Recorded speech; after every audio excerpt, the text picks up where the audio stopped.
बिस्मिल्लाहिर्रहमानिर्रहीम, अस्सलामु अलैकुम and good morning. Welcome to Sabki Soch. मैं हूं नम्रा तारिक। मैं वैसे लियाकत गुड मॉर्निंग कहते हैं आपको, खुश आमदीद, जी आयनो पखैर रागले। आप जहाँ पे भी हैं, जिस तरह भी हैं, जैसे भी हैं, खुश रहें, आबाद रहें, हंसते मुस्कुराते रहें और हमें देखना मत भूलिए। अगर आप पंजाबी हैं, अगर आप पठान हैं और क्या, अगर आप पहाड़ी हैं, खासतौर पे पहाड़ी लोग भी बहुत शौक से देखते हैं। पहाड़ियों को वैसे क्या कहेंगे?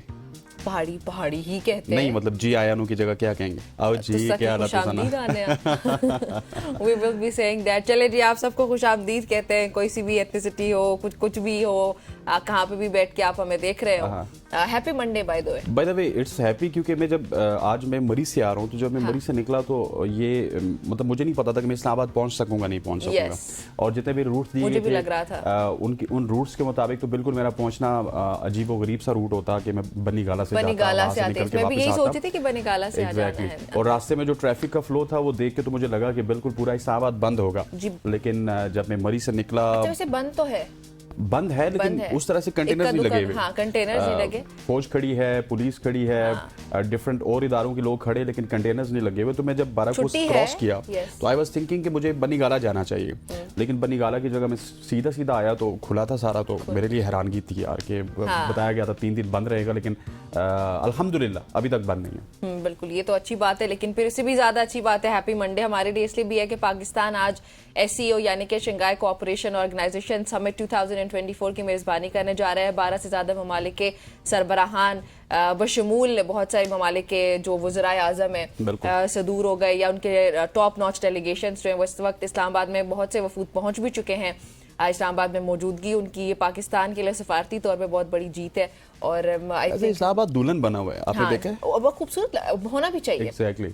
और अब मैं तो ये भी गुजारिश करूंगा कि आपने अगर इस्लामाबाद को एक दफा दुल्हन बना दिया तो उसको इसी तरह रहने दें। नहीं कि SCO खत्म हुआ तो उसके बाद हम वापस पुराने इस्लामाबाद में चले जाए। नहीं, वो अच्छी बात तो है। वैसे उसमें एक लंबी डिबेट है, फिर प्रोग्राम में अगर आगे हमें टाइम मिला तो बात क्या कह रहे हैं कि उसको दुल्हन खत्म कर दी जाए? नहीं, दुल्हन खत्म ना किया जाए, वो मैं ये नहीं कह रही हूँ, लेकिन ये अभी बड़ा खूबसूरत लग रहा है इस्लामाबाद। अब जब अगर फॉर एग्जाम्पल रात को बाहर निकलते हैं तो एक अलग खूबसूरत सी वाइब है, क्योंकि इवेंट बहुत बड़ा, ये पाकिस्तान के लिए बहुत बड़ी जीत होने जा रही है। ये देखें जी, इस्लामाबाद हमारा कितना प्यारा लग रहा है। ये सरीना चौक है इस वक्त जो विजुअल्स में नजर आ रहा है। इसको सबसे ज्यादा डेकोरेट किया क्योंकि जाहिर है डेलीगेशंस वो F5 जो सेक्टर बनता है वहीं पे होते हैं, तमाम सरकारी इदारे वहीं पे मौजूद हैं और होपफुली स्टे वगैरह और सब कुछ भी यहीं पे है। यार इस्लामाबाद खूबसूरत लग रहा है। इस्लामाबाद की जो इस्लामाबाद तो है भी बहुत खूबसूरत, उसको इसी तरह रहना चाहिए और इसी तरह से उसकी ताज़ीन और आइश होनी चाहिए, सिर्फ SCO के लिए नहीं बल्कि SCO के बाद भी हमें इसी तरह का इस्लामाबाद चाहिए। और मेरा ख्याल है कि इस्लामाबाद की वजह से ना हमें रिक्वेस्ट करनी पड़ेगी नून लीग को भी, PTI को भी, तमाम तर जमातों को भी यार कि इस्लामाबाद को खूबसूरत रहने दें। धरनों के लिए कोई और जगह अगर आप उनको नोटिफाई कर लें या फिर रेक्टिफाई कर लें तो वहाँ पर जाके आप धरने ज़रूर दें, तो इस्लामाबाद जो है वो बेहतर रहेगा। और जितनी लाइटिंग वगैरह हुई है, बिजली का खर्चे की बात की है तो वो फिर आपको पता है हम बहुत सारे ऐसे भी IPPs हैं जिनको हम बगैर बिजली उनसे लिए उनको पैसे दे रहे हैं, तो कम से कम उन IPPs की बिजली यहाँ पे तो मेरा ख्याल है कि अकोमोडेट हम कर सकते हैं उनको। बिल्कुल जी। चलें, ये तो होगी कुछ इस्लामाबाद की गपशप। हमने कहा स्टार्ट में आपको आगाह करते चलें कि क्या होने जा रहा है आज इस्लामाबाद में, और इसके बाद कुछ शॉर्ट स्टोरीज भी आपके साथ शेयर करते हैं। अच्छा जी, शॉर्ट स्टोरीज ये हैं कि पाकिस्तान क्रिकेट टीम का हाल तो आपको पता ही है। पाकिस्तान की जो परफॉर्मेंसेज हैं, पाकिस्तान ने 143 साल की जो टेस्ट क्रिकेट की तारीख है उसमें एक नया रिकॉर्ड बनाया है और पाकिस्तान ने जो इंग्लैंड के खिलाफ परफॉर्मेंस दी है उसके बाद पाकिस्तान क्रिकेट के ऊपर सयाब बादल छाए। और इसी दौरान हमें निमरात देखने को मिला है कि बहुत सारे क्रिकेटर्स ऐसे हैं जिन्होंने पाकिस्तान क्रिकेट के ऊपर बहुत ज़्यादा तनकीद भी की है, और इसमें मेरा ख्याल है कि अहमद शहजाद ने एक नई तनकीद उन्होंने की, और उन्होंने जो तनकीद की मुझे पर्सनली वो बहुत ज़्यादा पसंद है। अहमद शहजाद ने कहा कि आपको अगर हुब्बुल वतनी है, जज्बा हुब्बुल वतनी के लिए कि मुल्क की खातिर किस तरह खेलना है, किस तरह हमने परफॉर्म करना है, तो आपको लगान मूवी देखनी चाहिए आमिर खान की। जब वो गुरु के खिलाफ खेल रहे थे वो बड़ा ज़बरदस्त वहाँ पे उन्होंने परफॉर्म भी किया, गुरु को मैच भी हराया। तो मेरा ख्याल है कि अहमद शहजाद की जो तनकीद है वो बजाय इनको लगान भी देखनी चाहिए, इनको और भी मूवीज़ देखनी चाहिए ताकि ताकि ये मुल्क की खातिर खेलें। और आज भी हमारी टीम में निम्रा पोटेंशियल ज़रूर मौजूद है। अगर ये अपने पोटेंशियल पे खेलें तो ये बैटिंग में, बॉलिंग में, फील्डिंग में दुनिया को आज भी शिकस्त दे सकते हैं। लेकिन होता ये है कि आपस की अंडरस्टैंडिंग नहीं है, आपस की केमिस्ट्री नहीं है, तो वो आपस की जो अंडरस्टैंडिंग और केमिस्ट्री है वो फील्ड में भी हमें नजर आती है। हालांकि होना तो ये चाहिए कि अगर आपकी आपस की केमिस्ट्री नहीं है, आपस की अंडरस्टैंडिंग नहीं है, तो फील्ड में एज ए प्रोफेशनल आपको जाना चाहिए। लेकिन अनफॉर्चुनेट पाकिस्तान में किसी भी डिपार्टमेंट की तरह क्रिकेट में भी ऐसी चीजें होती हैं। बिल्कुल ऐसे ही है। अच्छा, लेकिन ये तो कुछ क्रिकेट की खबर जो अहमद शहजाद से मुतालिक आपने शेयर किया। मेरे पास भी जो इन्फॉर्मेशन है, इन्हें खबर तो नहीं कहूंगी, कुछ इन्फॉर्मेशन ये कि एक्स यानी कि साबिका ट्विटर जो है हसनैन, आप भी यूज करते हैं। वो अलग बात है कि हम वीपीएन लगा के यूज करते हैं, लेकिन बहरहाल हमारे मोबाइल फोन में डाउनलोडेड है। अब एक्स जो है हसनैन, इसको ये कंसिडर किया जा रहा है कि फ्यूचर में जो कम्युनिकेशन का सबसे स्ट्रॉन्ग मोड, बल्कि वो अभी भी है, लेकिन फ्यूचर शायद हम इसके बगैर कर ही नहीं पाएंगे survive.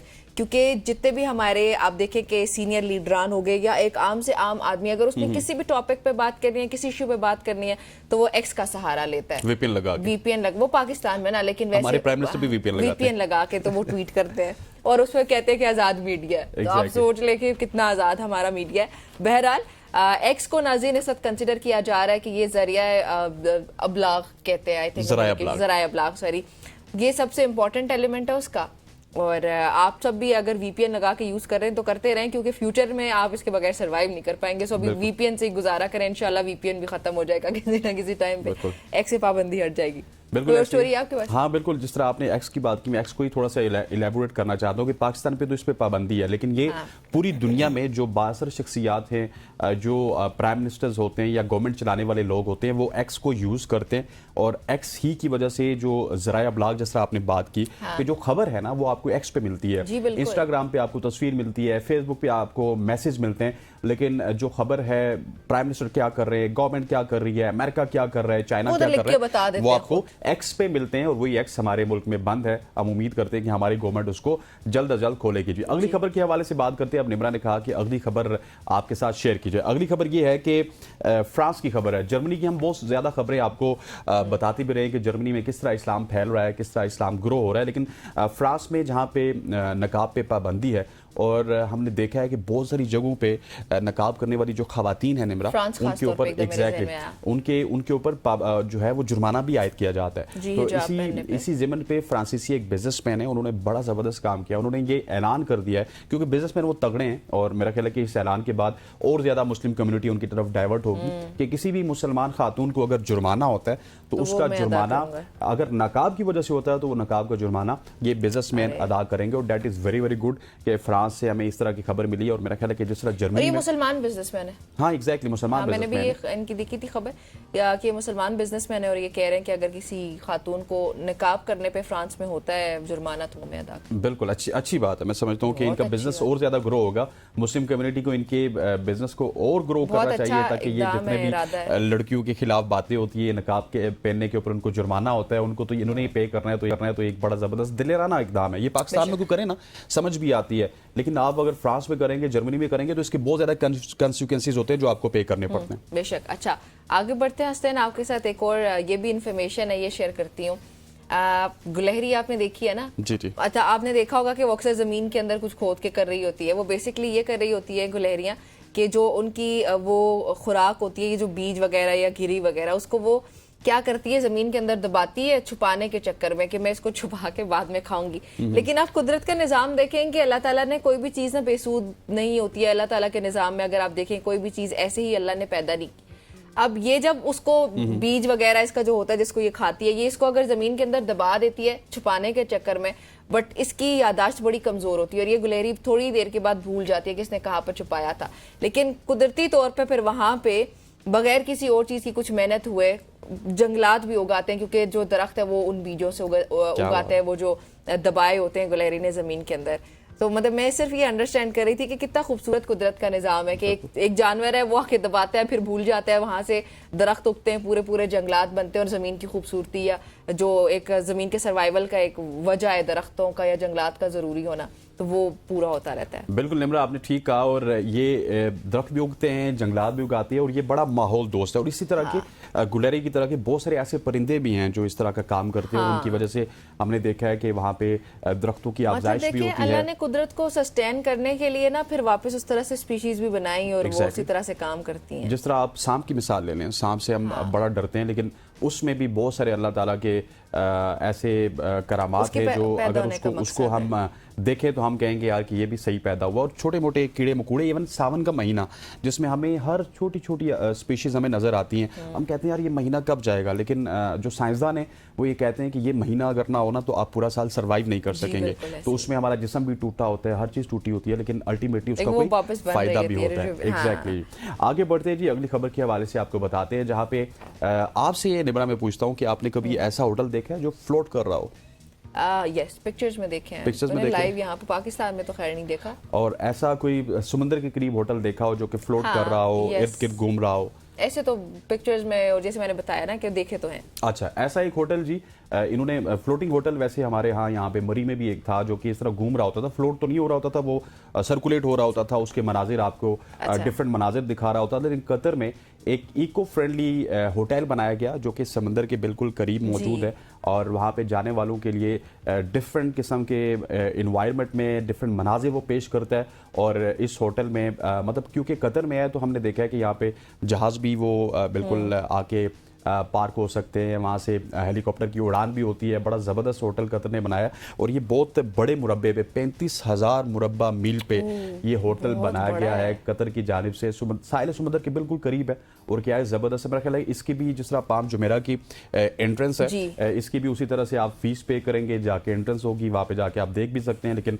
One of the best hotel जो कि आज हमने शामिल किया, और इस वक्त आप देख भी रहे होंगे कि बड़ा ही खूबसूरत लग रहा है ये होटल। विजुअल्स भी बड़े प्यारे हैं इसके भाई।